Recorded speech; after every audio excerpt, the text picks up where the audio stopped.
Good evening. I'd like to call to order this meeting of the Board of Education. Our board meetings began this evening at 6 o'clock for executive session for 3 closed session topics: actual potential litigation, collective negotiations, and employment of employee. Mrs. Walsh, can you please call the roll? Ms. Conroy? Here. Mrs. Drawing? Here. Mr. Collins? Here. Mr. Kralquist? Here. Mrs. Ostajic? Here. Ms. Hirsch? Here. Mrs. Stevie? Present. Thank you. 7 board members present, none are absent. Please stand and join us for the Pledge of Allegiance. I pledge allegiance to the flag of the United States of America and to the republic for which it stands, one nation, under God, indivisible, with liberty and justice for all.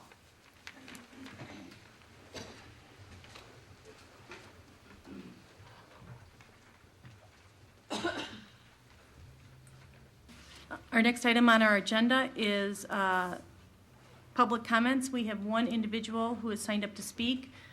If you can come up to the microphone, state your name and address, and limit your comments to 3 minutes. There's a light there that will help you monitor your time. When the red light goes off, we will have to cut you off. Thank you. My name is Paul Garino, 836 North Emery, Elmhurst, Illinois. This is the agenda for today, and I understand comments have to partake to the agenda, and I'd like to talk about negotiations. And I'd like to make sure that I have my facts straight before I go to what I have in front of me. The superintendent's contract was settled like last year. She was given a pay increase. She has insurance benefits and a travel allowance. Am I correct or incorrect? Incorrect. She was not given a pay increase? No, so your salary was frozen. Okay, thank you. That was what I read. I misread it. I'm sorry for that. The non-certified staff have a contract, and everything is frozen in that contract for 1 year. Okay? That part is right. And you're currently working on the teacher's contract. Okay, very good. This is the effective school board member. And this is the book that school board members are supposed to follow. Is that correct? On page 20, it states, in my own words, that basically school board members are not to give their opinion on anything important. They should refer any questions from anybody to either a principal, a superintendent, the president of the school board. A board member does not have the right to give an opinion, because if they do, they might confuse the public. Is that correct? That's not correct. So do you want me to read from here? Do you want me to read from here? Mr. Garino, you have 3 minutes to make comments to the board. Okay, This isn't here's an what's happening. exchange. Mrs. Conroy is running for state representative. In the Chicago Tribune, she said that she would abolish tenure and go to a merit system. So my question to this Board of Education is a simple one. Is this the board's opinion and policy, or is it just Mrs. Conroy? And if it is Mrs. Conroy, why is she not following the effective school board member? The second thing is Mrs. Conroy says she's running as an independent, yet her literature says that she is being paid for by the Democrats out of Springfield. On here it says, Deb Conroy for state representative, a fresh, independent voice for our community. And it came from Springfield, from the Democrats. So I just want to know if she's speaking for the Board of Education or if she's speaking for herself. And if she's speaking for herself, she should make it very clear that she is not speaking for the Board of Education. Thank you. Thank you. Our next item on our agenda is our workshop discussion, the outcome of our fiscal year 2010 audit. Dr. Krizik? And I'm going to turn the introduction of this workshop discussion tonight over to our Assistant Superintendent for Business and Finance, Ms. Pat Masterton. Good evening. I'm very happy to have 2 people here who were instrumental in putting together our audit and making my life a lot easier as we worked on a lot of other things, and for delivering to us an excellent audit. And that is Mr. Scott Klein from Klein Hall and Associates, and our internal auditor, Ms. Helen Perez. And please welcome both of them.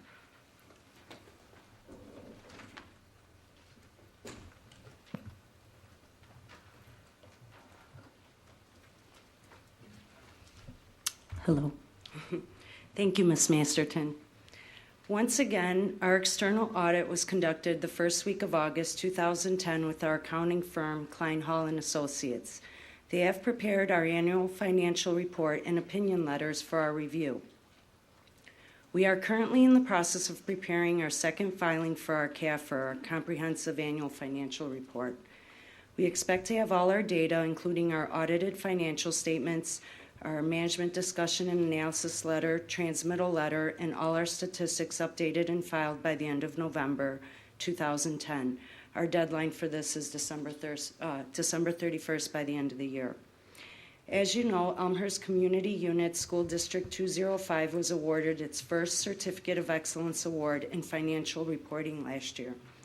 We are very proud of this award. The work involved in obtaining this award created a filing basis for future years to come.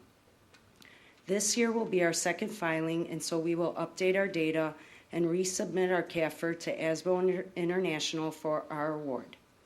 We had an A133 single audit conducted as required, and I would like to acknowledge that there were no material misstatements or significant deficiencies noted. We also maintained a financial score of 3.8 out of 4 for the fourth consecutive year, which is a profile designation of recognition. This is the highest designation to obtain from the state. Mr. Scott Klein is here with us today and will be able to further discuss our audit findings, and we can answer any questions that you may have. We had 2 recommendations made. The first recommendation was to budget for our on-behalf payments. Previously, although recommended but not required, we would not budget for these pass-through funds as it would artificially inflate our revenues and expenditures. Since this recommendation, we have incorporated these budgeted amounts in our 10-11 budget and will continue to do so going forward. The second recommendation was for documentation backup for our federal grants when salaries are paid for by these grants. We started implementing changes for this last year and have made improvement. We are working with our departments to make these procedures as consistent as possible. Our district, like other districts, has received ERA funds this past year. And so with these funds given by our federal government comes strict compliance, not only to expend these funds, but the report filings associated with these funds. These ERA funds are recognized as major federal awards irregardless of their dollar amount and have resulted in more in-depth required audits. The state has also made several changes in required filings for these funds, and so we are attentive to making sure we stay in compliance. I would like to briefly talk about some of the areas that were looked at this past year and some of the changes that were made. One of the goals this year was to utilize our software Skyward as much as possible. We incorporated the insurance tracker system, which automates the insurance deductions for every employee. Although this seems like a simple change, it's not to be underestimated. These deductions were done manually in the past, and so this change allows us to rely on the computer to do the job, thus ensuring a more accurate and efficient benefit processing system. We restructured all our employees in our Skyward system by their position, their assignment, by calendar, and by FTE. We formed a committee to map out how we wanted to see our data. With this restructuring, we are able to run reports in many different ways to gather information and make decisions off that data. Payroll and personnel departments were looked at, and the procedures were put in place to segregate some of their duties. A new timesheet was incorporated to create consistency throughout the district. We have requested more data to be written on our timesheets, like starting and ending times, which have resulted in better understanding the different schedules that we have, as well as discrepancies that arise. We incorporated P cards, also known as procurement cards, this past year, where procedures were put in place to ensure that every expenditure is approved and appropriate. Student activity funds were looked at. In the review, there were significant internal control gaps that were found that resulted in new procedures to be put in place, A student activity manual was created with written procedures to be used as a guide for our clubs. Deposit tickets were updated to include signatures for cash movement. Gate receipts were updated to include ticket counts that could be reconciled against money collected for these tickets. Procedures were implemented not only to make our operation more efficient, but to create a paper trail. The procedure handbook is continuously being updated to reflect these changes. Follow-up with these changes is also vital to ensure our procedures are effective. Some of the areas of focus in the current year will be, one, federal grant filings and all backup associated with those filings. Number two, the second half of this year, we will have a complete compliance review with our ROE, and I will be assisting with that review. Third, I will be looking at cafeteria procedures throughout our district. Four, as a result of a reduction of staff in our business office, we have had to restructure accounts payable. I will continue to monitor and review the impact of this accounting change. And five, timeliness of cash receipts tends to be a struggle for many school districts. Follow-ups are being made on all our schools to ensure that cash deposits are being made in a timely manner and within our school code, which is 5 days. That all proper documentation is attached to these deposits and that all cash deposits are properly accounted for. This is an overall summary of our focus going forward, and I'd like to ask Mr. Klein to further elaborate on our audit. Thank you. Good evening. Helen mentioned something that I guess is not in the audit, but I wanted to go just mention it again because to me it was pretty impressive. Basically during the course of the year, Pat and Helen contacted us and said we want to take a harder look at our cash receipts regarding activity funds, and that was a proactive approach, and so we came in and assisted, and that was something a lot of districts don't do, take that proactive approach. So we were able to hopefully assist, and they came up with a lot of work on their end to improve those cash collections, and I just want to applaud you guys for doing that because it was it's something that not all districts take the time to do. That being said, Helen pretty much summarized a lot of what I was going to say, but the audit went well. Really what you want to hear from me is that we went through the controls, we went through payroll, we go through payables, and also the receipts process, and as the letters state, there were no material weaknesses found, nor significant deficiencies. Actually, we can't say that, but that's true. So in a nutshell, that means that the audit was in good shape, the books were in good shape, and Helen and Pat and her team kept everything in good order. So that being said, like I said, we did have a couple comments. These are very minor. The federal program one, we put on probably 3/4 of our districts because there is a technical requirement that when you have people working for federal funds, if they work part-time for federal funds, part-time for state funds, they have to fill out timesheets on a weekly basis. And that is just so cost prohibitive at a school district which receives the amount of funds you do, 10 million because, or whatever it may be, because this is really meant, the federal government did that for the city of Detroit that gets $5 billion worth of federal funds per se, and they want to have force accountability, and so accountability is good, but as long as you have the documentation as to who's working where, there's a cost benefit factor here. So we're putting this in here to say, granted, you may not be doing all these timesheets, but it's really a cost prohibitive factor when you don't receive billions of dollars worth of federal funds. So the management comments were really negligible. The financials themselves, I guess I'll just take a brief look at.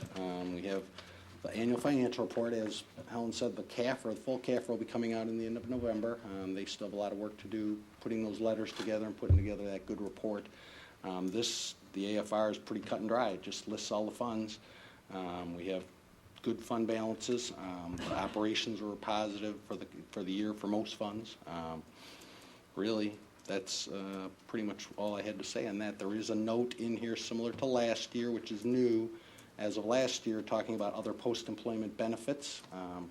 That will be accrued into your financial statements when we do the GASB 34 full CAFR. And so what that does is say that you have post-employment benefits that you offer your retirees, and there's a cost associated with that, primarily because those retirees are older than the staff that are still working at the district, so therefore the insurance costs are higher for them.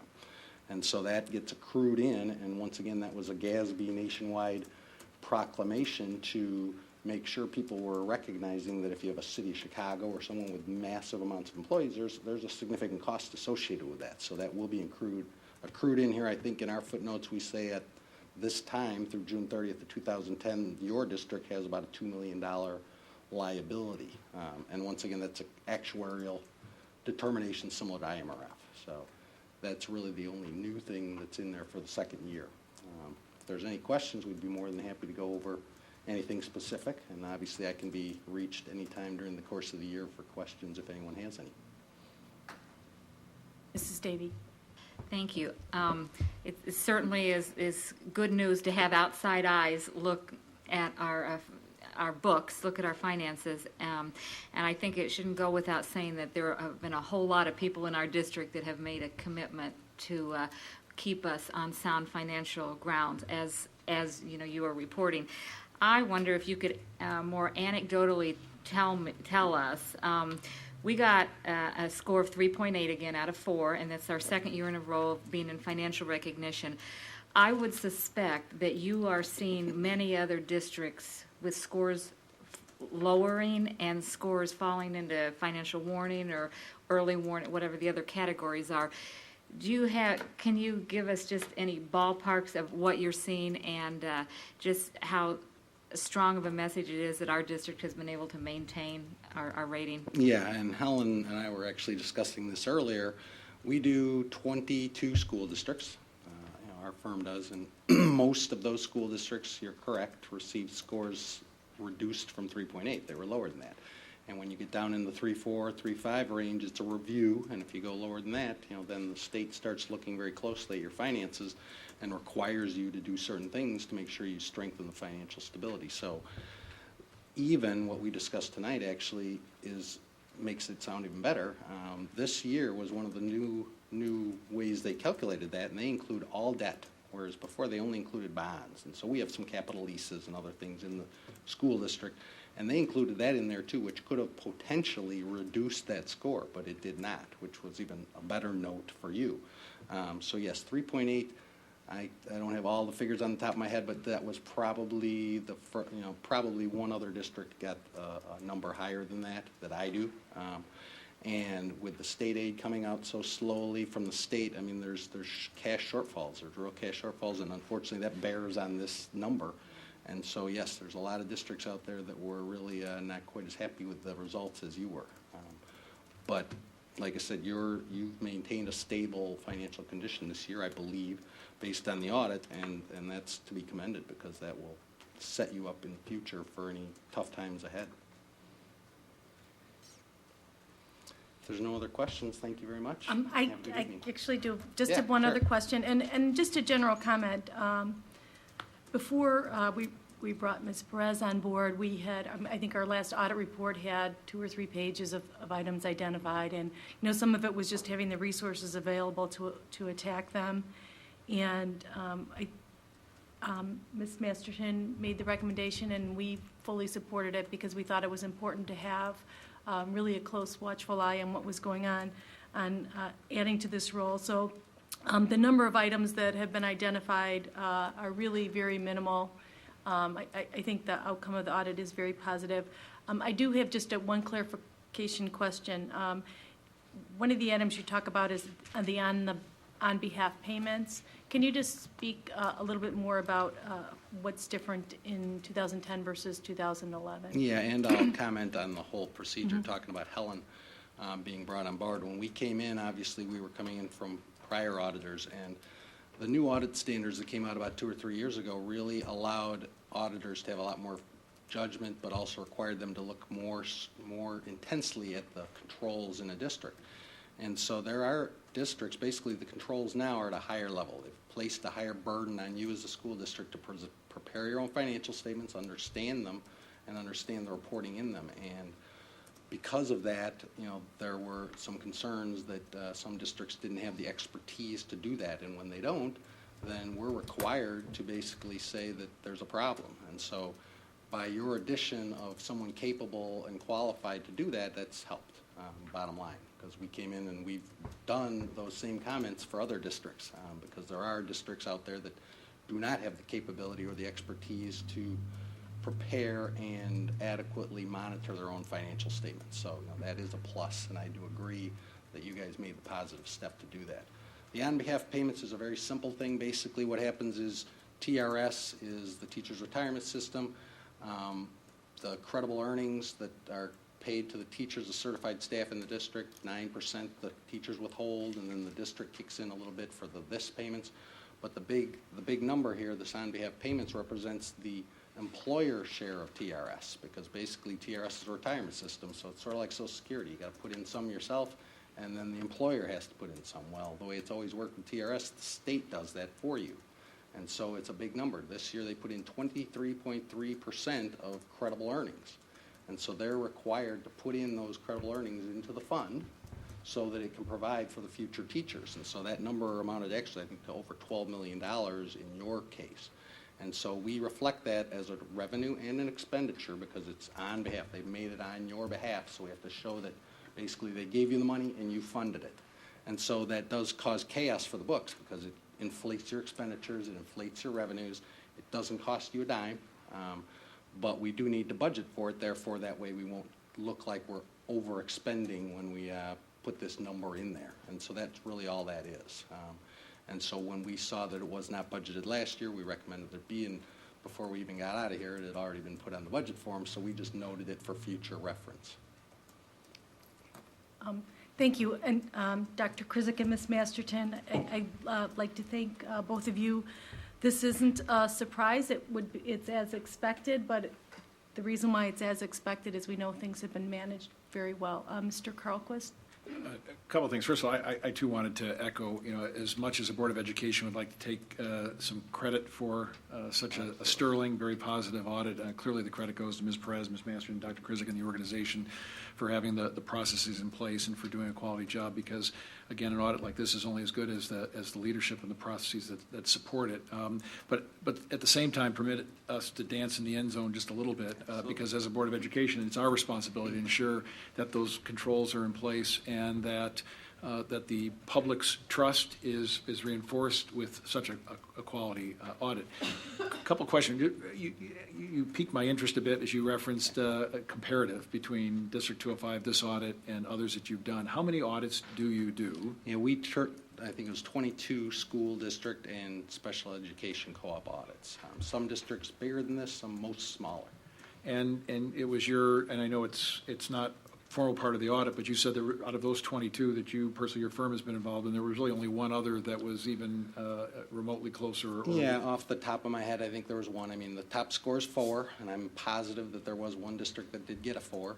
Once again, it's based on cash and liabilities and fund balances, but this 3.8 is excellent, clearly, and that's why the state gauges it, so that they can determine who they can pat on the back and move on to, and the ones that they really need to pay attention to, and that's the ones that get the scores in the 3.4 or lower, and that's good on their part, that they're keen in on them, and they're saying good job to you, and move on.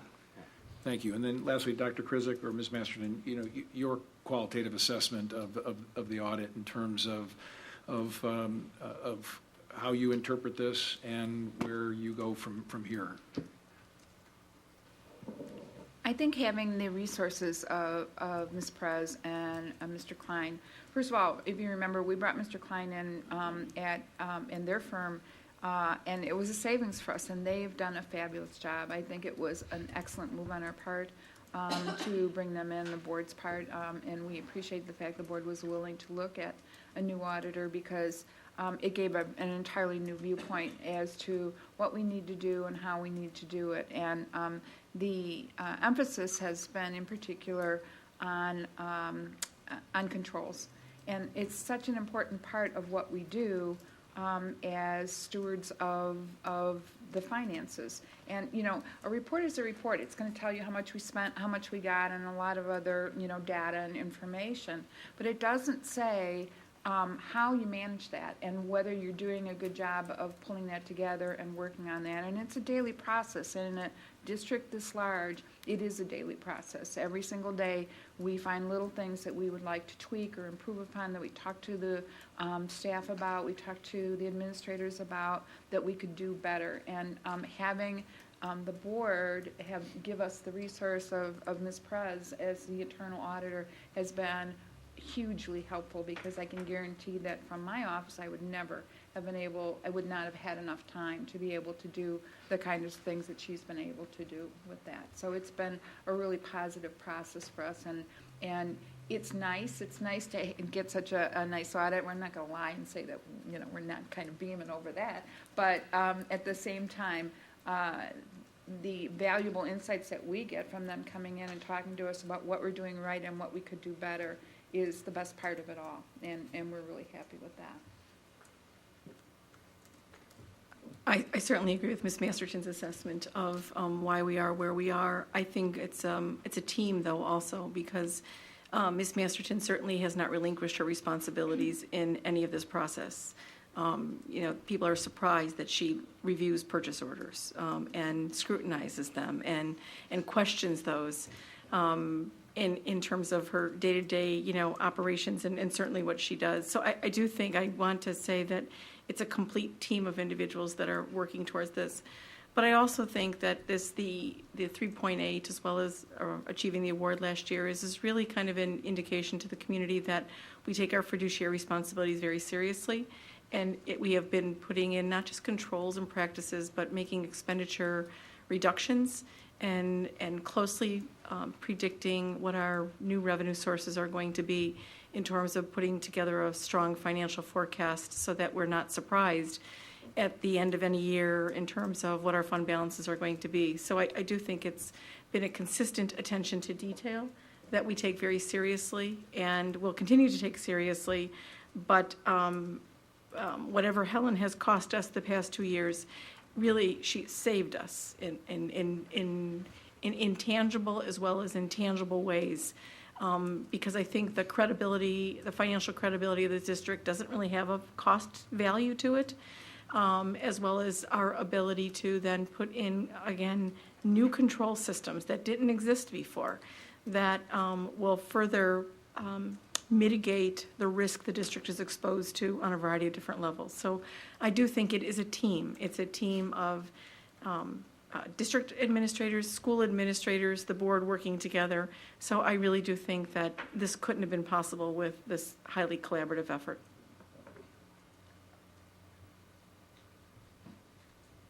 Okay, seeing no other board, good news always goes a little more smoothly than challenging news. So again, Mr. Klein, Ms. Perez, thank you very much. We appreciate your time tonight, all the hard work that went behind this, and Ms. Masterton, Dr. Krizik, congratulations on this also. We are going to move on. Our next item is the superintendent's communication, and Dr. Krizik, you're going to give us a follow-up on the community forum. I am going to give you a follow-up. York High School Principal Diana Smith, Athletic Director John Rutter, and Director of Buildings and Grounds Frank Hsu and I met with between 100 to 125 people on September 30th for a little bit less than 2 hours. And it was a good meeting in terms of that there was dialogue and a lot of questions that were raised by community members, by students, by faculty. There were several suggestions and recommendations to come out of that meeting, of which we followed at least 2 of those. I can't recall all of them. One was deferring the October 14th ordinance hearing, to defer that to November 11th, which I immediately did the next day with Than Warner. So that we are on the agenda at that Zoning and Planning Commission for November 11th. So that was the first thing. The second was a suggestion to create sort of an advisory committee that has both a short-term and a long-term goal.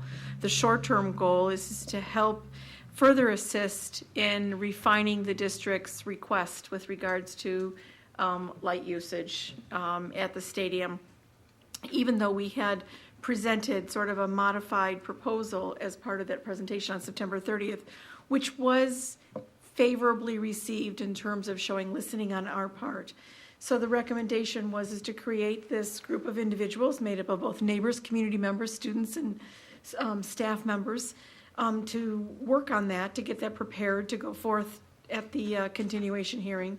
But then to have that group of individuals go forward sort of as a York Neighbor Committee, a York Community Committee, an advisory committee, so that we can continue to be proactive on issues that arise. We do have our first meeting this week, tomorrow. We have 4 neighbors, 3 community members, 2 students, and 4 staff members that will be on this group of this committee. Once we accomplish our goal in either 1 or 2 committees, I step away from that, and that will be the responsibility of Ms. Smith to continue to meet on however, whether it's once a month or every 2 months, but to continue to have a vehicle to obtain feedback from the community with regards to how we can be, certainly a great neighbor. So I do think having this meeting after the first ordinance hearing was very well received. It certainly gave us multiple perspectives at the second meeting, which I think we found very valuable and insightful. And so we're kind of looking forward, I think, to a very productive meeting tomorrow evening. And whether it takes 1 or 2 meetings, however we need to accomplish what we need to accomplish, so that we can get in the hands of the Zoning and Planning Commission our modified proposal. The good news is that our initial application is still good. We can ask for less, we just can't ask for more. And so our proposal will appear to look like we are asking for less, based on how the original proposal was structured. So I think we are moving forward, I think, positively. We had a very, I think, positive experience at the game on Friday night, probably record attendance, maybe. I think Mr. Shu and Mr. Pinheiro and the entire York staff all worked together to make it a safe, positive experience for everybody who was in attendance. I was very appreciative of the city of Elmhurst that supplied additional police on that night to assist with traffic flow and safety. So again, it really was everybody coming together to make it a positive experience. So we're looking forward to some good outcomes as a result of that. I have 2 other things to say. I was just going to open up and see if any board members, just one clarification, could have been more positive had the outcome of the game been a little different, but any board members have any questions or comments? I know the event, the community forum was well attended. Ms. Hirsch? Thank you.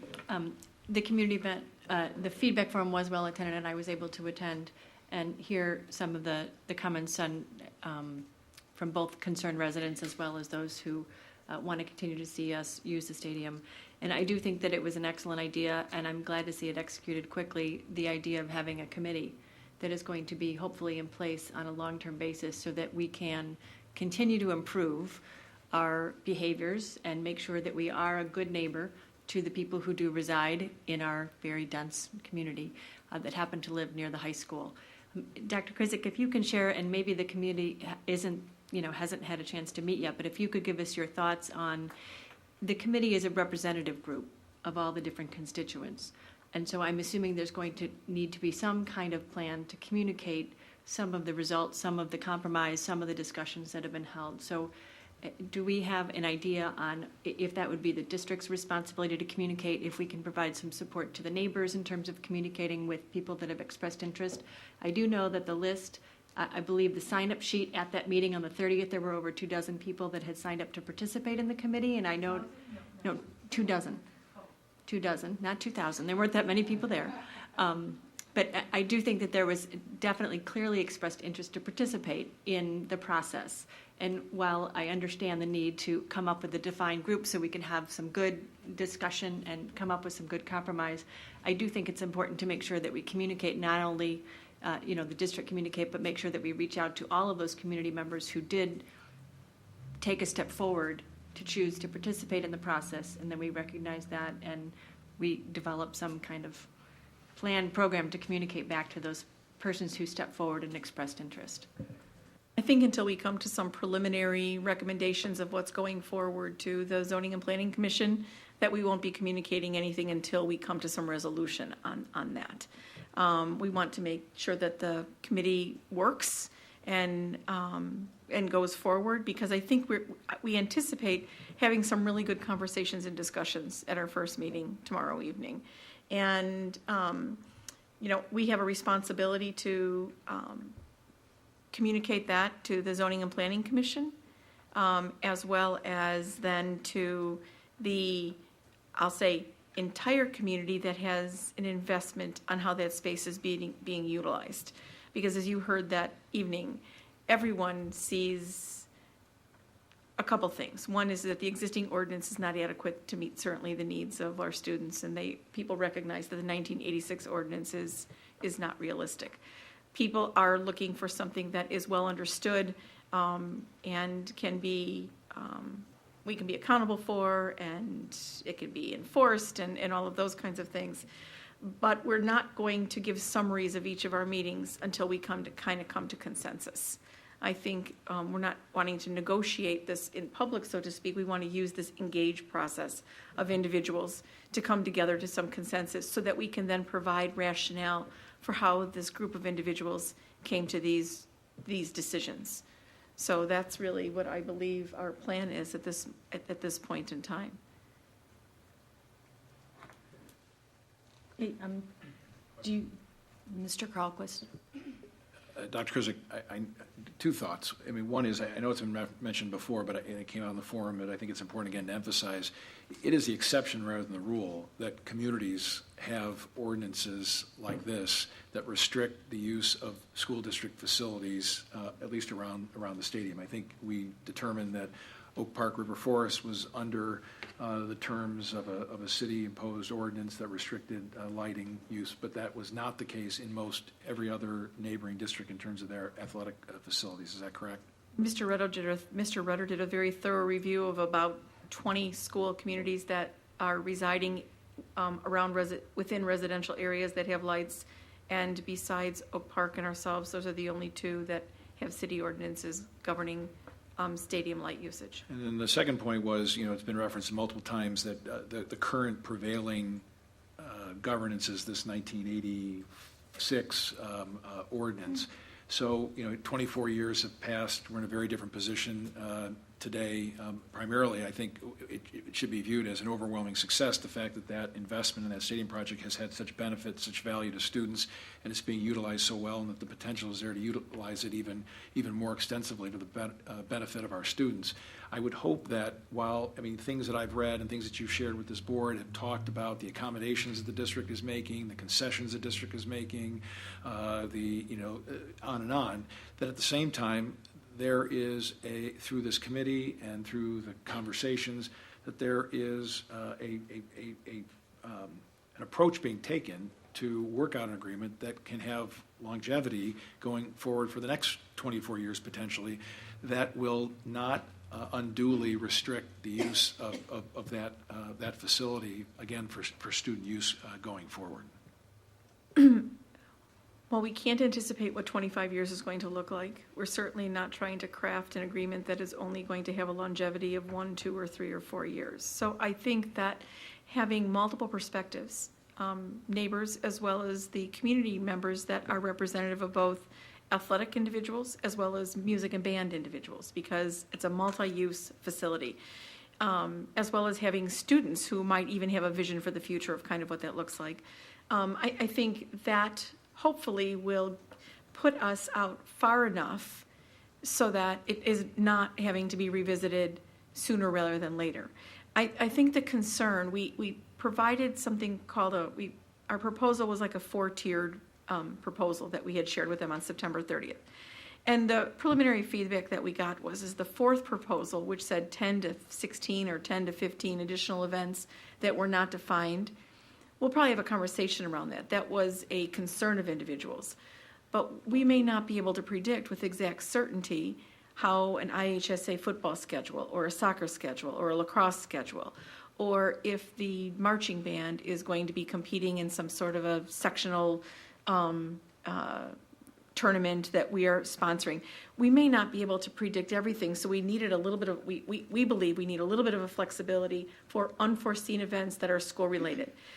The high school graduation moved from outdoors to indoors years ago. That's not to say that it won't move back to outdoors at some point in the future when the stadium would need to be utilized. I'm not projecting that, I'm making that. But I do think as we look at traditions that have been at York, the Powder Puff football game, which is, I believe, a 10-year-old tradition. There may be other traditions started by future classes that that build camaraderie, that build the strength of schools, that need to be introduced at some point in the future. What we would hope that we do not create an ordinance that really restricts the leadership abilities of our own students to identify what is going to be in the best interest of strengthening that school, but also what would be in the best interest of strengthening this community. York doesn't operate in a vacuum or in isolation. They're their own community, but they're also part of a larger community, and I believe they've been sensitive to that on a variety of different levels as they have sought to engage the community in different experiences, not necessarily related to the stadium. So I do believe we need some flexibility that we're not going to be able to clearly define because we may not know what they will look like. And as just 2 months ago, we had, the braids here.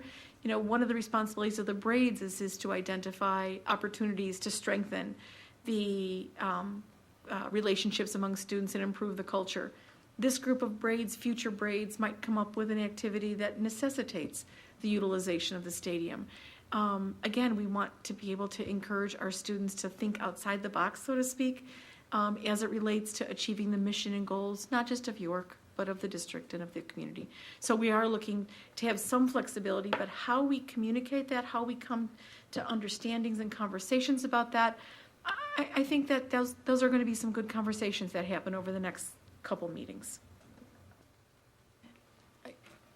I think the main point is not how many days you get in the ordinance, because as we've seen, many school districts don't have ordinances. And one way you would get around that is having a way to interact. You live next to a high school, that's a reality, but having the high school be a good neighbor, having the communication process. And the second thing, one of the things I heard in the hearing was, maybe through some transition or growth, there wasn't always the understanding of, who was supposed to turn off the lights or things like that. So getting that infrastructure in place so that, we're making sure that, our district is doing what we need to do to be good neighbors. So I think having this advisory committee is great, not just for this issue, but for the greater perspective. You have a large number of houses, and it's a big high school. We have 2,800 kids. So I appreciate the time that's being put into setting this up. I think that we're going to benefit this in years to come, and hopefully we don't get to a point where people are counting the number of times it's used and say you were won over, that's not really what our conversations are about. It's that it's a great high school, it's a great resource for our community, and we're being respectful in the way we use it. Did you have some additional items to cover? To have two announcements in keeping with the theme of excellence in Elmhurst. We've, kind of talked about that in the past two board meetings. One of our curriculum responsibilities is to have an internet safety curriculum in place. And Kathy Baker had identified this FBI SOS Internet Challenge as potentially enabling us to meet that mandated responsibility. And so Emerson and Conrad Fisher volunteered to pilot this. And they worked very closely with the librarians in each of the schools, had responsibility for the implementation of this. I'm happy to tell you that 5 third grade students from Emerson and 5 fourth grade students from Conrad Fisher earned the highest scores in the nation on the September edition of the FBI SOS Internet Challenge.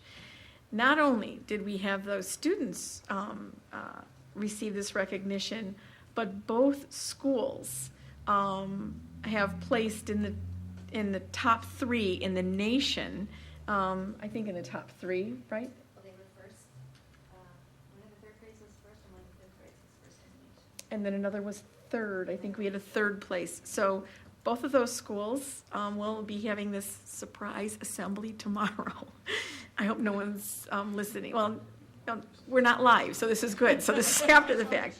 So yeah, don't tell the children. Don't report this, Ms. Chandra, until after the fact. But so they're going to have an assembly tomorrow where the schools are going to be receiving a trophy, and then the students themselves are going to receive some recognition. So we've got some tweaks to work out with this, but we'll most likely go forward with the full implementation throughout all of our elementary schools and in some of our middle schools. So we're excited about that, so that the FBI is visiting us tomorrow for good reasons, 2 of our schools for good reasons. And who knows what careers that will inspire in kids by having this positive experience. And so David Smith might have, students that are going to be applying to be on a staff in a few years. And so how great is that? The second thing is that last spring, the students from York who participated in the Skills USA at the state level, you recognize them for their successes. One of those students, as you knew, was going on to participate in the National Skills USA competition, and Peter Kuchin earned 9th in the nation at the Skills USA. He placed first in the Skills USA state competition in April, and then he earned a 9th place finish in the Principles of Physics Technology competition at the national competition in Kansas City. As part of that contest, he researched thermoconductivity, wrote a research paper following the rubric outlined by Skills USA using APA style, and he constructed a visual proper experiment.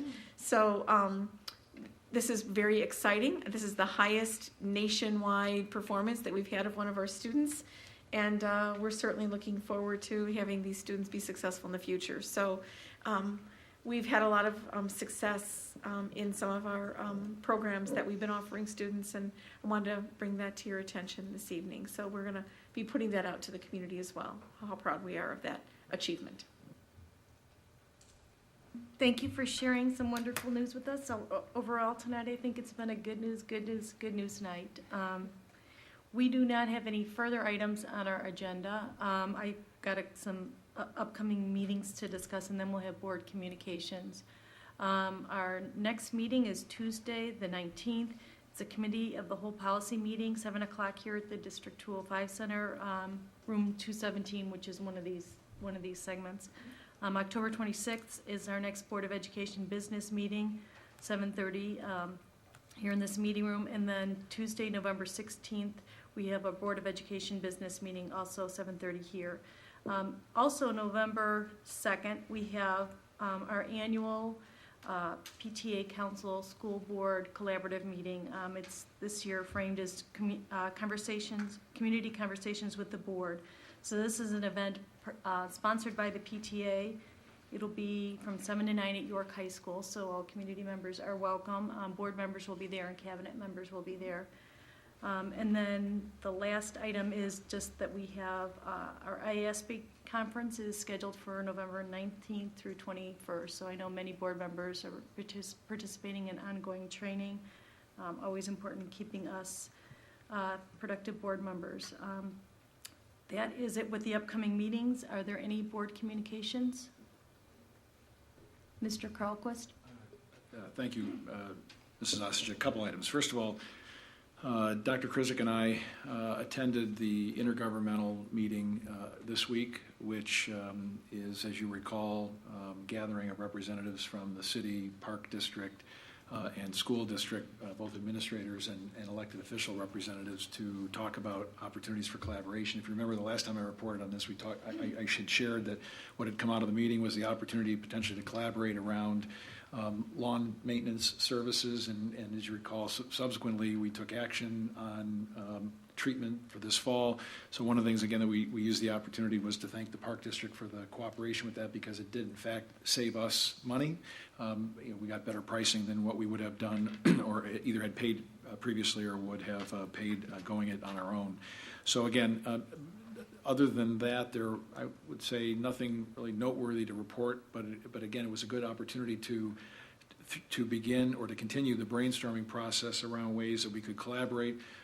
There were, as we discussed, there were multiple ways that have occurred, multiple instances over the recent months of where each of the agencies, either one-to-one or as a group, have collaborated to really improve on balance, the services for taxpayers, for our shared constituency. So one of the things we did talk about, and as a district we were going to take the leadership role with, was compiling that group of ideas and actions and initiatives. So again, we could share it with our respective constituencies. If the media was interested in it, that's fine. But I felt it was important. I mean, it's a public meeting, minutes are taken, we're under the auspices of the Open Meetings Act and the like, and we're taking real action back to our respective boards. We just thought that, again, in the spirit of, at least in the philosophy of this board, and I think those other boards, which is good open candid communications with the public, it made good sense to put that together. So Dr. Krizik had agreed to take the leadership on that. Second item, Mrs. Ostojic, you referenced the October 19th Policy Committee meeting of the whole. My question for our chair, what do you expect will be the scope of that meeting, so that as a board we are best prepared? We've been on this journey for some period of time. We want to make sure we keep moving forward as swiftly as we can. What's the scope that's anticipated, so that as a collection of 7 board members we can be best prepared for that meeting? Thank you for the question, Mr. Carlquist. The policy committee met and reviewed all of the policies that had to be brought back yet again to the board, to the full board for further discussion.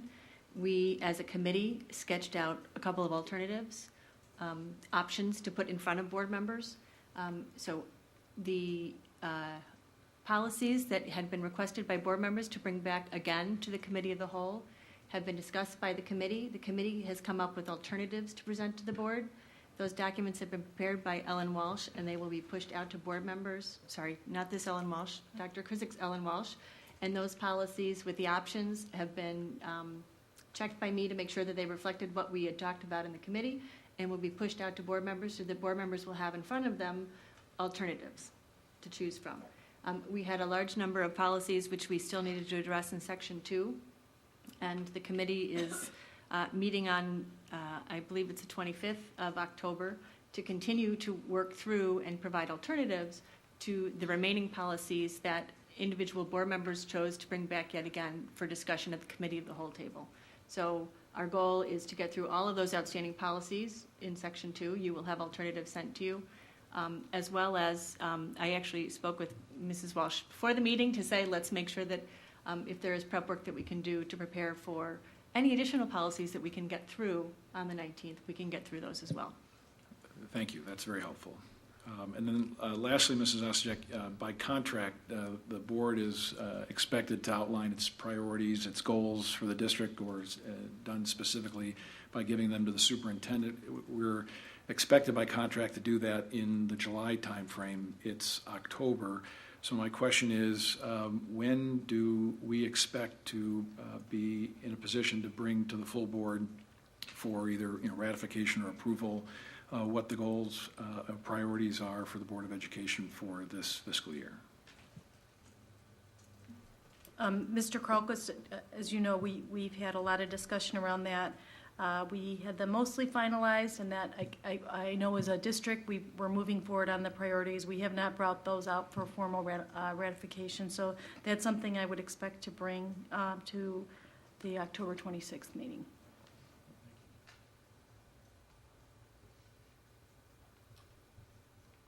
Any other board discussion items? Seeing none. Mrs. Deroni? I just want to clarify that October 25th meeting, I don't know that I have that on my schedule. Has that been decided? Was that? October 26th is a... 25th of a policy. As a process of soliciting dates for availability for board members, the board members had provided to Mrs. Walsh our availability, and that was the first available date after the 19th that the committee could meet. And I believe that we're trying to finalize some things, so I apologize if I didn't get that information to you in advance, but we were trying to mesh 7 calendars, which is always very challenging, even for the committee to get the 3 of us to participate. So that I still have to work with Mrs. Walsh and Dr. Krizik to firm up the agenda for that meeting, but in general, that's our goal, is to meet as a committee on the 25th.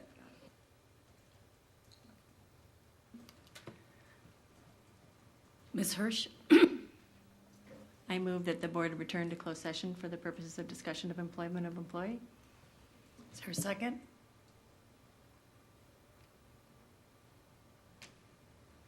Okay, seeing none, that motion, I don't know what the technical word is, fails, thank you. Mr. Carlquist, I move that we adjourn. is there a second? Seconded by Mrs. Davy. All in favor? Those opposed? That motion carries. Thank you to all of our participants live and on cable.